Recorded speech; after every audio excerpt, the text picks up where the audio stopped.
අකි මට කියන්න සත්‍ය සිදුවීමක් පාදක කරගෙන නිර්මාණය වෙන චිත්‍රපටයක් තමයි රූම් නම්බර් 106 කියලා කියන්නේ. ඉතින් ප්‍රේක්ෂකයෙක් විදිහට අද මංගල දර්ශනයට සහභාගී වෙනවා. චිත්‍රපටය මොන වගේද? 106 මේ කතාව සත්‍ය කතාවක්. ඉතින් මේක hina වෙලා බලන්න ඕන කතාවක් නෙමෙයි. නමුත් ආදර්ශයක් ගන්න පුළුවන් කතාවක්. දඩයම මෙවැනි සිනමා පට මට මතක් වෙනවා මේ ෆිල්ම් එක බලනකොට. ඇත්තටම කියනවා නම් ලංකාවේ 2021 වෙච්ච ඇත්ත කතාවක් පාදක කොටලා අරගෙන කරලා තියෙන්නේ සුරංග 106 කියලා මේ ෆිල්ම් එක. ඉතින් ඒ සිනමා පටයක් හැටියට ගත්තොත් සාර්ථක චිත්‍රපටයක්. ගොඩක් සතුටු වෙනවා. නිර්මාණයක් හැටියට මේක ගෙනාවේ නැවත දෙයක් වෙච්ච සිද්ධියක් ආයි වල්ලා තිබ්බ සිද්ධියක් ආයි ගොඩට ගන්න නෙමෙයි කියලා මම දන්නවා.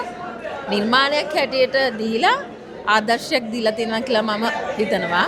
මේකේ රංගපාන බිමල් හර්ම සාර්ථක රංගනයක යෙදෙන බිමල් කියන අති දක්ෂ නළුවෙක් හර්ම සාර්ථක රංගනයක් දෙනවා. ඇත්තටම කියන්න ඕන දමිත හරි දක්ෂ රංගන ශිල්පිනියක්. ඇය තාම ලස්සනට මේ චරිතය නිරූපණය කරන අපේ ඇස්වලට කඳුළු වෙන්නම. ඉතින් මම දමිතට හැම වෙලේම කියන්නේ දමිත හොඳ රංගන ශිල්පිනියක්. රංගන පැත්තෙන් කලා පැත්තෙන් තමන්ගේ කලා ජීවිතය ඉස්සරහට ගෙනියන්න දේශපාලනය නොකර කියලා. මම හැම වෙලේම කියනවා ඇයට. මොකද ඇයට උරුම දෙය තමයි කලාව. ඇත්තට හොඳ රංගපාන.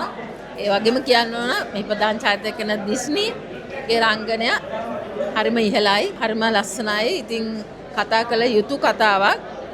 ඉතාම ලස්සනට කරලා තියෙනවා. ඉතින් මම සුරංගට සුබ පතනවා 106 ඇවිල්ලා බලන්න.